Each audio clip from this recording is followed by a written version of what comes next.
Hello दोस्तों, मैं राहुल आपका स्वागत करता हूं इस वीडियो लेक्चर पर। और आज का हमारा टॉपिक रहने वाला है अवतल दर्पण के प्रतिबिंब। अवतल दर्पण के प्रतिबिंब यानी कि गोलीय दर्पण के प्रतिबिंब। गोलीय दर्पण के प्रतिबिंब के निर्माण के लिए हमने 4 नियमों को पिछले वीडियो में पढ़ा था। यदि आपने उस वीडियो को नहीं देखा है तो आप पहले उस वीडियो को देखिए, उन चारों नियमों को समझिए, तब जाके आपको ये प्रतिबिंब निर्माण की प्रक्रिया आपको समझ में आएगी। ठीक है दोस्तों, तो सबसे पहले हम एक टेबल के सहायता से हम समझने का प्रयास करते हैं कि अवतल दर्पण के प्रतिबिंब किस प्रकार बनते हैं, और उसके बाद में हम उसके डायग्राम की सहायता से हम उसको समझते हैं। ठीक है, और देखिए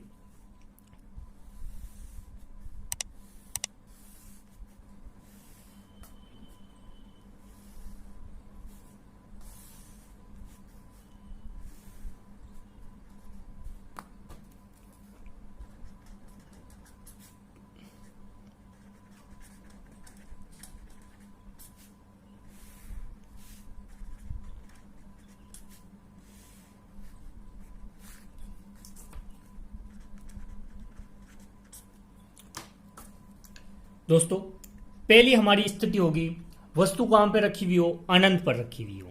वस्तु कहां पे रखी हुई है, अनंत पर रखी हुई है। तो उसका प्रतिबिंब हमेशा कहां पे बनेगा, फोकस पे बनेगा। उसका प्रतिबिंब हमेशा कहां पे बनेगा, फोकस पे बनेगा। और उसका आकार हमेशा कैसा होगा, बिंदुवत होगा। बिंदुवत यानी कि बिंदु के आकार का होगा। और स्वरूप वास्तविक एवं उल्टा होगा। वास्तविक एवं उल्टा होगा। ठीक है, अगली स्थिति आती है यदि वस्तु फोकस पर रखा हुआ हो। यदि वस्तु फोकस पर रखा हुआ हो, यह याद करने की ट्रिक है आपके पास। यदि वस्तु कहां पे रखी हुई हो, फोकस पर रखी हुई हो, तो प्रतिबिंब का निर्माण कहां पे होगा, अनंत पर होगा।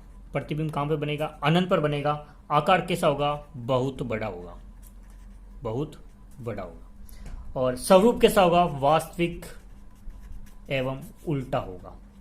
ठीक है, वास्तविक एवं उल्टा होगा। अगली स्थिति आती है आपके वस्तु कहां पे रखी हुई हो, अनंत। वस्तु रखी हुई हो सी पर यानी कि वक्रता केंद्र पर, तो प्रतिबिंब कहां पे बनेगा, सी पर ही बनेगा। ठीक है, वस्तु यदि वक्रता केंद्र पर रखी हुई हो तो उसका प्रतिबिंब कहां पे बनेगा, सी पर बनेगा। कैसा बनेगा, बराबर बनेगा। उसका आकार कैसा होगा, बराबर होगा। और वास्तविक और उल्टा ही होगा। ठीक है, अगली स्थिति आपके पास आती है यदि वस्तु सी अनंत व सी के मध्य हो। अनंत व सी के मध्य रखी हुई हो तो वस्तु कहां पे बनेगी, तो सी व एफ के मध्य बनेगी। सी व एफ के मध्य बनेगी।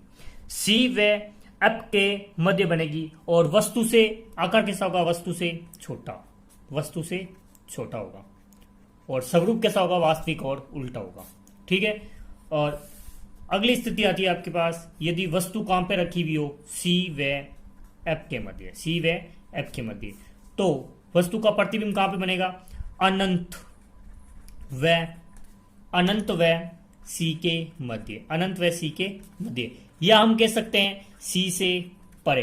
क्या कह सकते हैं, सी से परे।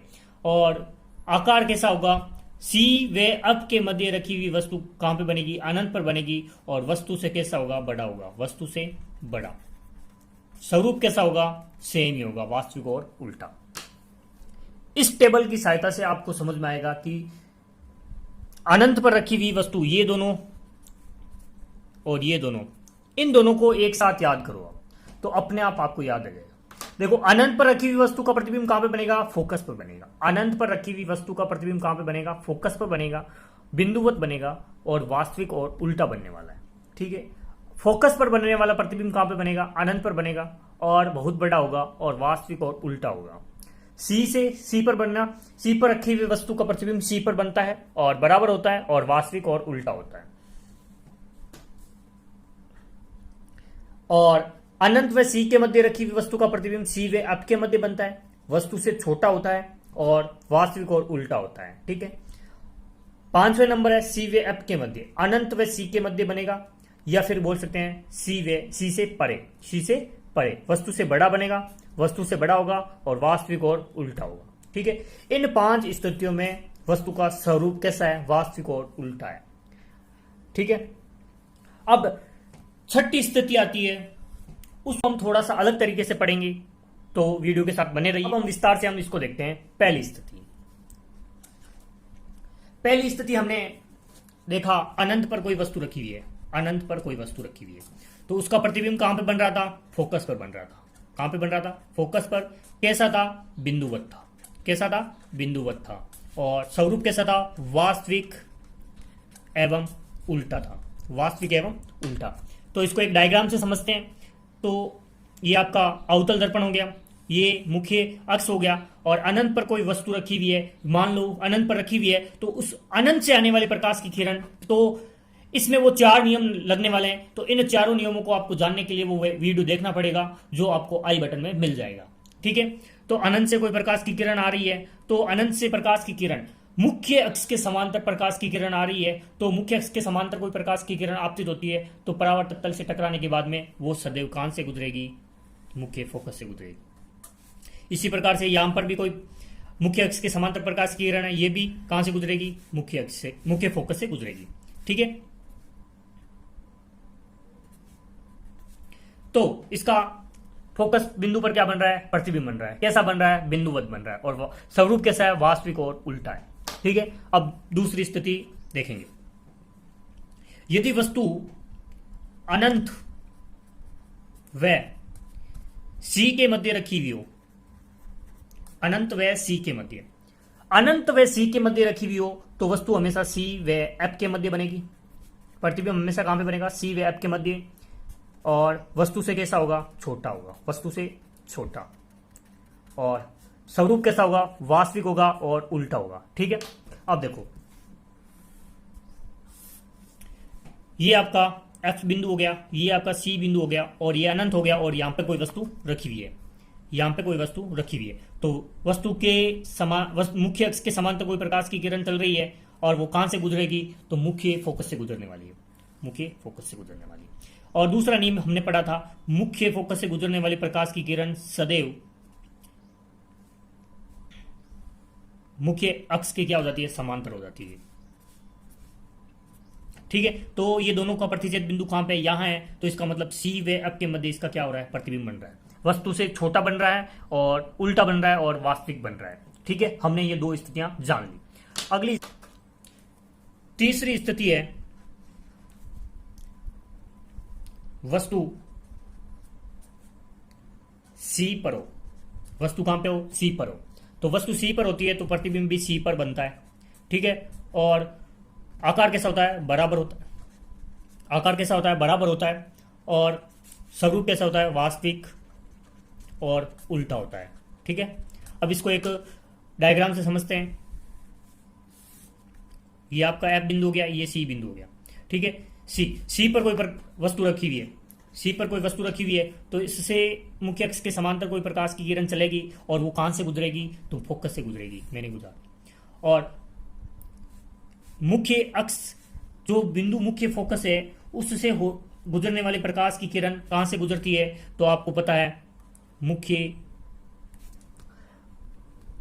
मुख्य अक्ष के समांतर कोई प्रकाश की किरण चलती है, तो वो कहां से गुजरती है, मुख्य फोकस से गुजरती है। और मुख्य फोकस से गुजरने वाले प्रकाश की किरण परावर्तक तल से टकराने के बाद में कहां से, किसके समांतर हो जाएगी, तो मुख्य अक्ष के समांतर हो जाएगी। और इसका प्रतिबिंब कहां पर बन रहा है, सी पर बन रहा है। कैसा बन रहा है, बराबर बन रहा है और वास्तविक बन रहा है। ठीक है। अगली स्थिति यह है कि वस्तु कहां पर रखी हुई हो, सी पर आ गई, सी व एफ के मध्य, सी व एफ के मध्य। वस्तु कहां पे रखी हुई हो, सी व एफ के मध्य। और इसका प्रतिबिंब कहां बनेगा, अनंत व सी के मध्य, अनंत व सी के मध्य। या हम क्या कह सकते हैं, सी से परे। क्या कह सकते हैं, सी से परे। ठीक है। और वस्तु से प्रतिबिंब का आकार कैसा होगा, वस्तु से बड़ा, वस्तु से बड़ा होगा, और वास्तविक और उल्टा होगा। ठीक है। अब देखो, इसको एक डायग्राम से समझते हैं। वस्तु रखी हुई है सी व एफ के मध्य, सी व एफ के मध्य। तो मुख्य अक्ष के समांतर प्रकाश की किरण फोकस से गुजरेगी, और फोकस से गुजरने वाली प्रकाश की किरण मुख्य अक्ष के क्या हो जाती है, समांतर हो जाती है। मुख्य अक्ष के क्या हो जाती है, समांतर हो जाती है। और ये इसका प्रतिबिंब कहां पे बन रहा है, लगभग सी से परे बन रहा है। सी से क्या बन रहा है, परे बन रहा है। यानी कि सी से परे बन रहा है तो वस्तु से क्या होगा, बड़ा होगा और वास्तविक और उल्टा होगा। ठीक है, हमने 4 स्थितियां कंप्लीट कर ली। स्थिति नंबर है 5, यदि वस्तु कहां पे हो, फोकस पे हो। वस्तु फोकस पर हो तो उसका प्रतिबिंब कहां पे बनेगा, अनंत पर बनेगा। उसका प्रतिबिंब कहां पे बनेगा, अनंत पर बनेगा। कैसा बनेगा, बहुत बड़ा बनेगा, बहुत बड़ा। स्वरूप कैसा होगा, वास्तविक एवं उल्टा, वास्तविक एवं उल्टा बनेगा। ठीक है, अब इसको एक डायग्राम से समझते हैं। ये सी बिंदु हो गया, सॉरी एफ बिंदु हो गया, और ये आपका सी बिंदु हो गया। इस पर रखी हुई वस्तु का प्रतिबिंब बनाना है, तो इससे मुख्य अक्ष के समांतर कोई प्रकाश की किरण चल रही है, परावर्तक से टकराने की बाद में कहां से गुजरेगी, मुख्य फोकस से गुजरेगी। ठीक है, और एक तिरक वाला लगा देते हैं।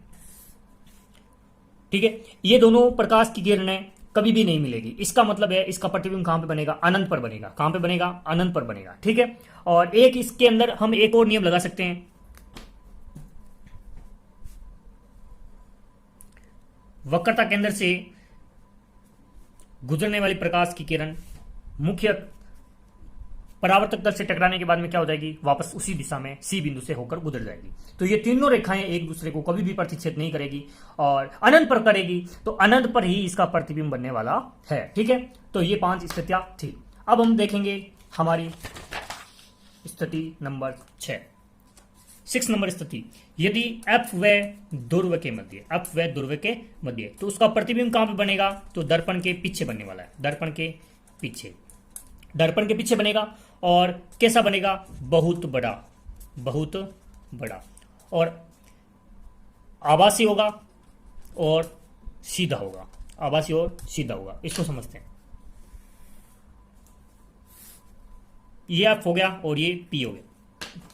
इस पर कोई वस्तु रखी हुई है, ये, ठीक है, इस पर कोई वस्तु ये रखी हुई है, तो इस पर रखी हुई वस्तु है तो इसका प्रतिबिंब देखो, ये सी हो गया। तो इस पहला नियम ये लगा देते हैं हम, सी से होकर गुजरने वाली प्रकाश की किरण परावर्तक तल से टकराने के बाद उसी दिशा से लौटेगी। और एक तिर्यक नियम लगा देते हैं। ठीक है, अब ये दोनों रेखाएं एक दूसरे को इधर तो प्रतिच्छेद नहीं करेगी, लेकिन इसको पीछे मिलाने पर, पीछे मिलाने पर एक दूसरे को प्रतिच्छेद करती हुई प्रतीत होती है। तो इसका प्रतिबिंब कहां पे बनेगा, दर्पण के पीछे बनने वाला है। और कैसा बनेगा, बहुत बड़ा बनेगा। और इसकी स्थिति यानी कि स्वरूप कैसा होगा, ये इसका स्वरूप होगा आभासी और सीधा होगा। तो एक बात आपको ध्यान में रखनी है, जब भी वस्तु का प्रतिबिंब सीधा बनता है तो वो सदैव आभासी होगा।